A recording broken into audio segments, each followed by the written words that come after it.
La Antártida es uno de los mayores reguladores climáticos del planeta. Cualquier cambio mínimo en la temperatura promedio global puede tener en este territorio grandes consecuencias que pueden luego trasladarse a todo el planeta. En las profundidades de este continente helado, que se extiende a más de 1000 kilómetros del extremo sur de nuestro país, desde hace más de 20 años trabajamos y buceamos estudiando el fondo marino. Esto nos permitió ser testigos de cambios en los ecosistemas que no eran esperables por lo menos en el término de la vida de una persona, y quizás como nunca antes se registraron en nuestra historia. Estos incluyeron el colapso de grandes barreras de hielo, el retroceso de glaciares y cambios fundamentales en los organismos que habitan el fondo del mar.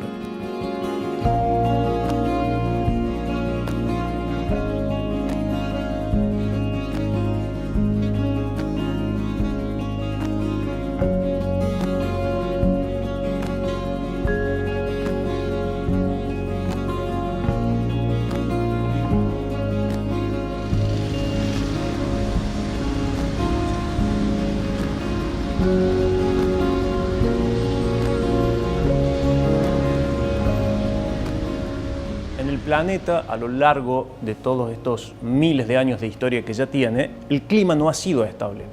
De hecho, hace 60 millones de años, por lo menos, lo que hoy conocemos como Antártida era un lugar en el que no había hielo. La temperatura media del planeta era mucho más alta que hoy. Y ese cambio climático hoy se ve reflejado en un aumento de la temperatura media del planeta que ha sido muy acelerado desde la revolución industrial hasta el día de hoy. Podríamos decir que en los últimos 50-60 años, la temperatura media del planeta se incrementó en 0,6 grados. En la península antártica, la temperatura se incrementó en 4,5 grados. Ese incremento de temperatura, fundamentalmente en la media de invierno en la Antártida, ha hecho que gran parte de ese hielo se empiece a perder. Una cosa muy interesante ahora es poder ver qué se está haciendo en Ushuaia, qué es lo que está ocurriendo en el continente americano, en la parte austral, la parte más cercana a la Antártida del continente, que estaría en Ushuaia. Y por esa razón es que estamos planeando, estamos programando ir a Ushuaia, ir al Cadic, a ver qué se está viendo y qué se está investigando en este instituto con respecto a todos estos procesos de cambio climático.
Bueno, ¿qué te trae por acá? Decime. Como te venía diciendo, esto hemos venido trabajando en Antártida sobre los efectos del cambio climático en un área en donde esto está ocurriendo muy rápidamente, y quería venir a ver de qué se trataba este proyecto de observatorio de cambio ambiental que están por establecer acá en el canal. El observatorio de alguna manera, y la idea es que implique o que reúna un montón de bases de entradas de datos históricos que hay acá, que están dispersos. En el caso de Potter, vos lo sabés muy bien, ¿no? La caleta Potter, donde está la base de Carlini, que es donde vos trabajás más, tiene una base de datos de ¿cuánto? 22 años ya. Sí. Pero es una base de datos del ecosistema, es integrada. Y está tanto la parte física, química, como la biológica, la ecosistémica, en fin, hay un grupo de trabajo y yo formo parte de alguna manera de eso también. La idea es hacer algo parecido acá. El cambio climático va a producir ganadores y perdedores. Hay una cosa que es fundamental, la vida en la Tierra siempre se adaptó. La pregunta que nos tenemos que formular es si los que queden, y nosotros estamos insertos en el ecosistema, van a ser fuentes de energía para mantener nuestra civilización u otra civilización.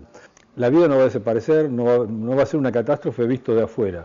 ¿No? Ahora, nosotros como actores insertados en el ecosistema, no sabemos. Y el CADIC, digamos que juega un rol central en toda esta historia, ¿no? Porque por la expertise que hay acá, digamos, hay grupos de investigación muy buenos, tanto en las ciencias marinas como terrestres, sociales, ¿viste? Es un grupo multidisciplinario este.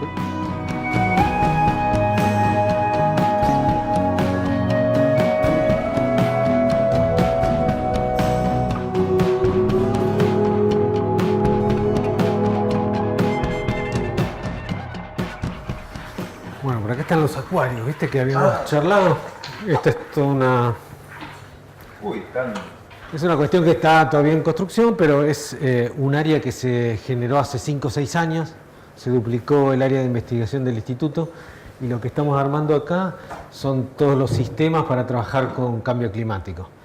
Acá estamos armando el sistema de acidificación, allá tenemos para estudiar el metabolismo a través de la medición de oxígeno. Acá tenemos una cosa interesante que es un sistema que construimos para investigar la preferencia de los peces. Entonces generamos... ¿Preferencia de los peces de qué? De temperatura, un gradiente térmico. Entonces de un extremo ponemos una cierta temperatura, ponerle 25 grados, en el otro extremo 4 o 5 grados. ¿Con esta resistencia? Con esta resistencia, claro. Y que es algo que tuvimos que armar, digamos, en casa, ¿no? No es nada que compráramos en Tan ningún... efectivo y un poco más económico sí, que los producidos por las empresas. Tal cual, es efectivo, es económico y nos permite entender cuando aclimatamos a los bichos a distintas temperaturas cómo va cambiando su preferencia. Tendríamos que ir a hablar con Dani Bruno para que te cuente el tema de las larvas. Dale. Vamos por acá. ¿A dónde estará? ¿Esto es una cámara? Esta es una cámara fría, parecida a una vieja que vimos que teníamos afuera, pero esta también es parte de esa nueva construcción que se hizo hace unos 5 o 6 años. Acá tenemos a Daniel Bruno, Sisa. Daniel. No sé cómo se cierra. Acá hay una temperatura bastante especial. Daniel. Daniel Bruno que trabaja con larvas, Ricardo Sajani. Qué bueno. Quiero visitar el laboratorio. ¿Estos son tus experimentos con los Sí, estamos haciendo el seguimiento del desarrollo embrionario y larval de una especie de acá del canal a temperatura natural, ¿no? Siguiendo las condiciones naturales del ambiente. La tenemos acá en el laboratorio y hacemos el seguimiento con las mismas condiciones que tenían en el lugar donde lo sacamos. Y con esto, bueno, lo que queremos hacer es tomar mediciones del crecimiento del embrión, del desarrollo de las células, a partir de qué día de desarrollo empiezan a formarse diferentes tejidos u órganos, y después una vez que sale del huevo lo mismo, ¿no? Ver cuáles son los tiempos que demoran cada uno de los desarrollos de cada órgano o tejido y la talla que va teniendo a diferentes crecimientos. Con eso, bueno, ver cuáles son los parámetros naturales y después quizás el día de mañana hacer alguna experimentación con condiciones que podrían llegar a ser relacionadas con el cambio climático y ver cuáles serían los cambios que hay en diferentes escenarios. Claro. No sé si les parece a ustedes, pero podríamos ir charlando afuera, ¿no? Está un poco frío, está un poco fresco. Si querés te muestro una imagen de la especie esta que estamos siguiendo y ves qué es lo que estamos haciendo. Dale, dale. ¿Sí? Bueno, este es una captura de imagen de la especie que estábamos mirando allá en la cámara. ¿Qué me permite a mí ver esto? Ver a qué tiempo se van desarrollando las células, se van desarrollando los tejidos, va aumentando de tamaño, una vez que empieza ya a formarse el embrión, cuánto tardan en desarrollarse diferentes tejidos, diferentes órganos. Por ejemplo, lo que vemos acá, esto es una larva que ya salió del huevo. Otra de las cosas que puede ocurrir con el cambio climático es, si aumenta la temperatura, aumenta el deshielo. Si aumenta el deshielo, varía la salinidad del agua. Y al variar la salinidad del agua muchas veces puede suceder que lo que cambian son las corrientes, ¿no? Y como estos organismos no tienen una natación tan activa como un adulto, dependen mucho de la cercanía en la que tienen el alimento. Entonces, si la circulación que hay hoy en día les permite una especie de retención en donde encuentran el alimento fácilmente, si cambian las corrientes a causa de la salinidad, puede generarse una mayor dispersión. En lo que ocurre es que el alimento no esté tan accesible y, como esto yo que te comentaba de la inanición, al poco tiempo muera, ¿sí? El canal Beagle es un ambiente igual muy joven. Uno piensa, tiene 9.000, 10.000 años de la última glaciación. Hace 10.000 años era una lengua de hielo cubriendo todo el canal. Y a partir de ahí, primero se cubrió con agua dulce y después volvió a penetrar el mar, agua salada. O sea que son ambientes que, si bien tienen una historia evolutiva que va más hacia atrás porque tiene que ver con un espacio geográfico más grande, claro, el canal en sí, uno podría decir que tiene 9.000 años de antigüedad, que es poco.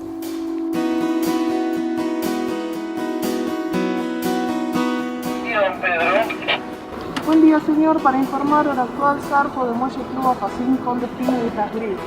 Somos 3 tripulantes, 4 horas de ausencia a cargo de Pan Sin María Luján.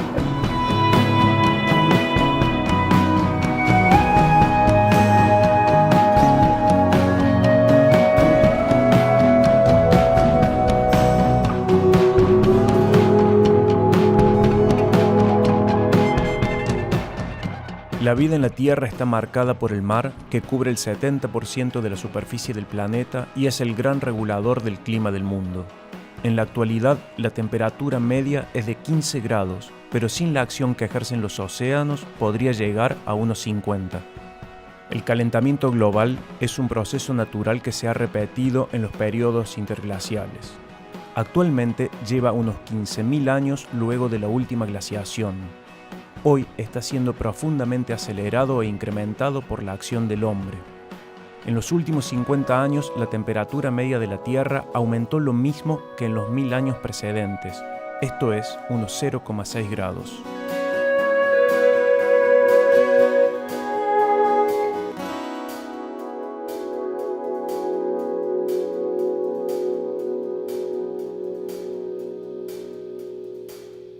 Este lugar es muy particular geográficamente. Cuando uno estudia las especies de peces que aparecen en el canal, uno está estudiando en realidad fauna de origen antártico, fauna de origen pacífico, fauna de origen atlántico, y esos patrones que encontramos de distribución de las especies nos ayudan a pensar en los procesos que generaron esas distribuciones. Y también, como decís vos, bueno, si va a haber un cambio ambiental a futuro, ¿qué pasará? Si nosotros entendemos bien cuáles son los procesos que regulan esa distribución, también podemos pensar cómo el cambio climático afectará esos procesos, claro.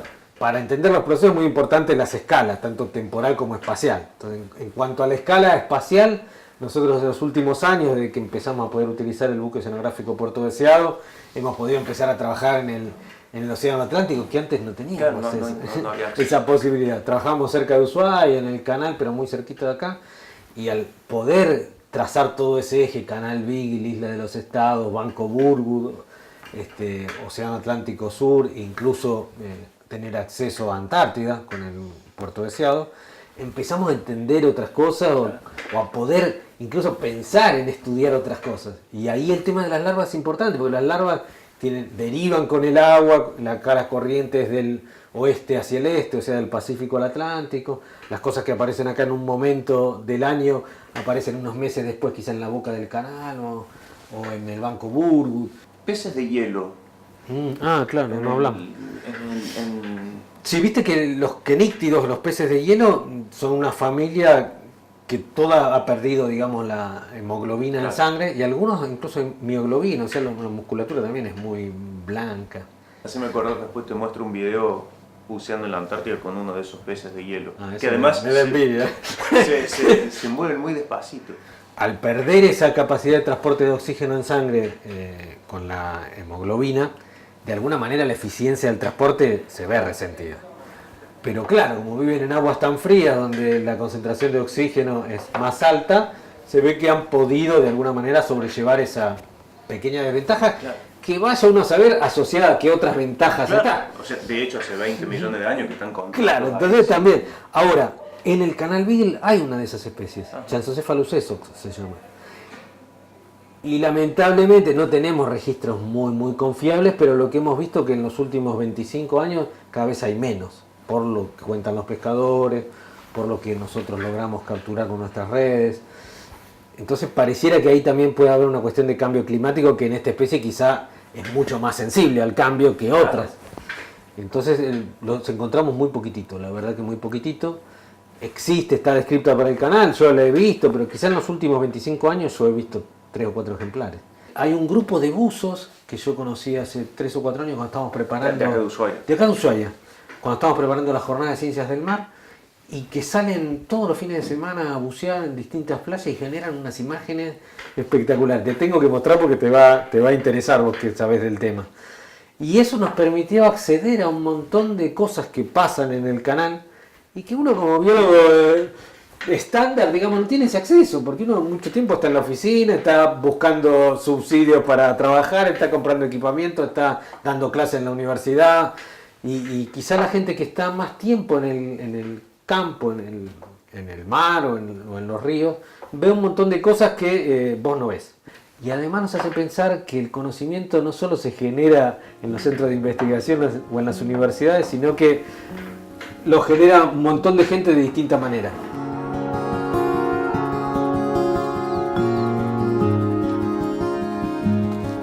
Mariano. Hola, ¿cómo va Ricardo? ¿Cómo andamos? Bien. ¿Todo bien? Che, qué lindo día para bucear nos ha tocado, ¿no? Bien. ¿Estás motivado para bucear? Totalmente. Bueno. Totalmente. Vamos entonces. Vamos. Dale.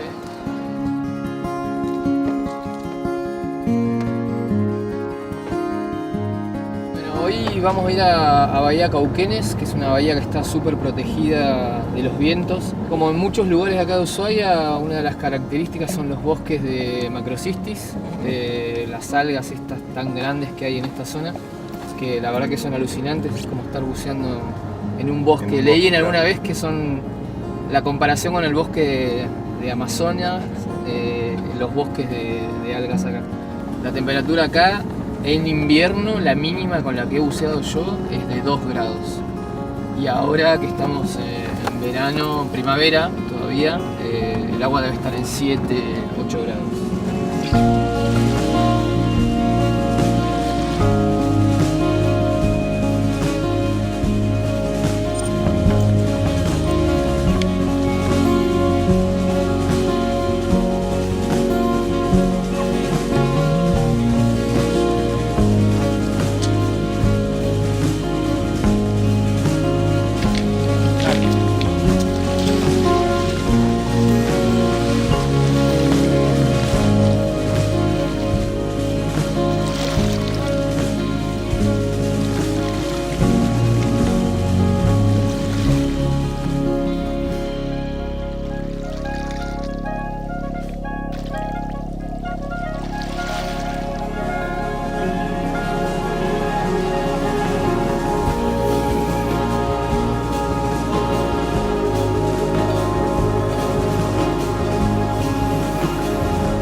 El mar fue la cuna de los primeros organismos de nuestro planeta. Aquí comenzó a desarrollarse la vida que evolucionó hasta hoy. Esta región del planeta, el extremo sur del continente americano, comenzó a poblarse por seres humanos hace unos 7000 años. Para estos primeros pobladores, el mar era su horizonte, integraba su territorio y sus culturas, los alimentaba y allí vivían sus dioses.